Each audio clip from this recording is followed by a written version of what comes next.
Hello guys, in this video let us study some of the important questions regarding the polity. These questions will benefit you in the upcoming IAS prelims.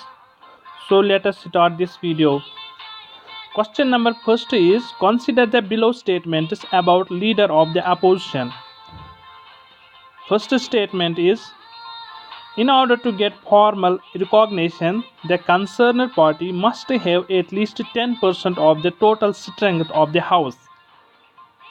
Statement second is, a single party has to meet 10% seat criterion, not an alliance. Statement 3, they are entitled to the salary, allowances and other facilities equivalent to that of a cabinet minister. Now you have to answer the following. Which of the following statements is or correct? On 1 only, 3 only, 1 and 3, or 1, 2 and 3? And the solution of this question number first is D. In each house of parliament there is a leader of the opposition. The leader of the largest party having not less than 1/10 seats of the total strength of the house is recognized as the leader of the opposition in that house. If any party fails to get 10% seats in opposition, the house will not have recognized leader of the opposition. A single party has to meet the 10% seat criteria, not an alliance. You can see in 2014, not a single party got 10% seats in the opposition camp, and UPA as an alliance has breached the 10% criterion, but UPA is an amalgamation of many parties. Congress bid for the LOP leader of the opposition but was not granted because as a single party, Congress has not the required 10% seat criterion. His statement 1 and 2 are correct. In a parliament system of government, the leader of the opposition has a significant role to play. His main functions are to provide a constructive criticism of the policies of the government and to provide an alternative government. Therefore, the leader of opposition in the Lok Sabha and the Rajya Sabha were accorded statutory recognition in 1977. They are entitled to their salary, allowances and other facilities to that of a cabinet minister. Hence, statement 3 is also correct. The source of this question is Indian polity, M. Lakshmikant, chapter Parliament. You can refer this question there. After studying the chapter Parliament comprehensively, this question will be comprehended by you easily. Now let us move to the question number 2. Consider the below statements. In India, office of the leader of the house and the leader of the opposition are mentioned in the Constitution of India. Statement number 2. In India, whip is mentioned in the Constitution of India, nor in the rules of the house, nor in parliamentary statute. Which of the statements mentioned above is are correct? A option is 1 only, B option is 2 only, C option is both 1 and 2, and D option is neither 1 or nor 2. And the solution of this question number 2, this is question number 2, and the solution of the question number 2 is B, that is both 1 and 2 are correct. In India, leader of opposition LOP in the Lok Sabha and the Rajya Sabha are accorded statutory recognition, not constitutional recognition. This point must be kept in mind. LOP is mentioned in the statutory law that was passed in 1977 by the Parliament, but in original constitution there is no mention of LOP.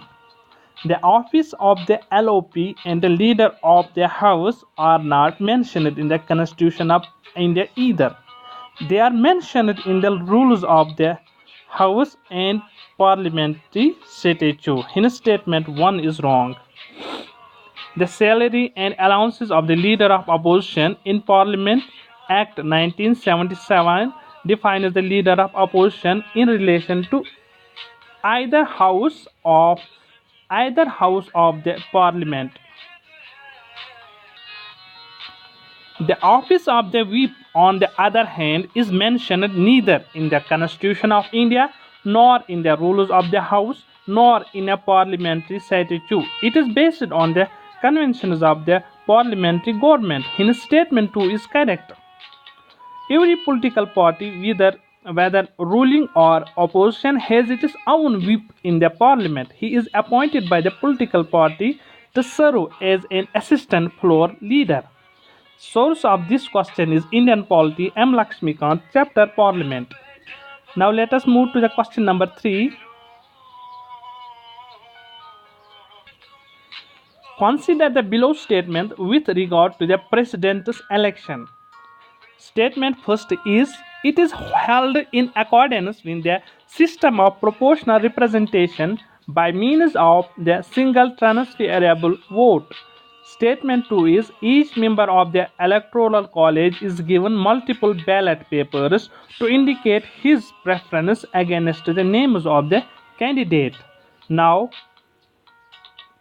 Statement 3 is, a candidate, in order to be declared elected to the office of president, must secure a fixed quota of voters, and voting is by secret ballot. Now, which of the above statements is or correct? Option A is only 1, option B is 2 only, option 3 is 1 and 3 only, and option D is 1, 2 and 3. And the solution for the question number 3 is C, that is 1 and 3 only. Statement 1 is, it is held in accordance with the system of proportional representation by means of single transferable vote STV. This statement is right. And statement 2 is wrong. Each member of the electoral college is given multiple ballot papers to indicate his or her preference against the names of the candidates. This statement is absolutely wrong, because each member of the electoral college is given a single ballot paper in which he or she has to put the preference in order of his choice. There is no mention, there is nothing given in multiple ballot papers. It is mentioned in a single ballot paper given to each member of the electoral college, and the electoral college consists of the elected members of the Lok Sabha and Rajya Sabha. Here you must keep this point in the mind. There is no nominated members present in the election of the president in the electoral college. Rajya Sabha has 12 appointed nominated members, and Lok Sabha has 2. These 15 members from both the houses are not represented in the electoral college. There is only the elected members of the parliament, Rajya Sabha and Lok Sabha. Statement 3, a candidate, in order to be declared elected to the office of president, must secure a fixed quota of voters, and voting is by secret ballot. This statement is absolutely correct. So the solution of this question number 3 is C, 1 and 3 only. The president's election is held in accordance with the system of proportional representation by means of single transferable vote STV, and the voting is by secret ballot. This statement is mentioned in statement 3 of the question.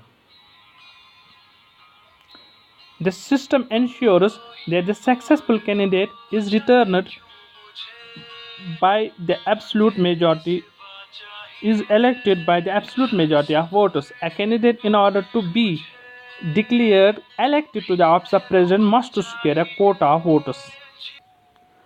Hence, statement 1 and 3 are correct. Each member of the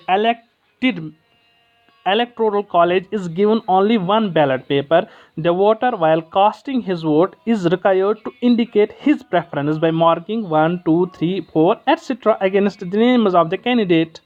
This means that the voter can indicate as many preferences as there are candidates in the fray. His statement 2 is wrong.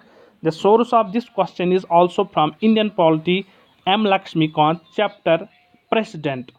So, guys, this was an important video on the leader of opposition in the Lok Sabha and Rajya Sabha, and one question was from president's election.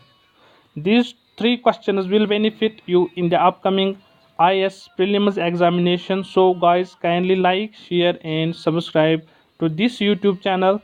Thank you. Goodbye.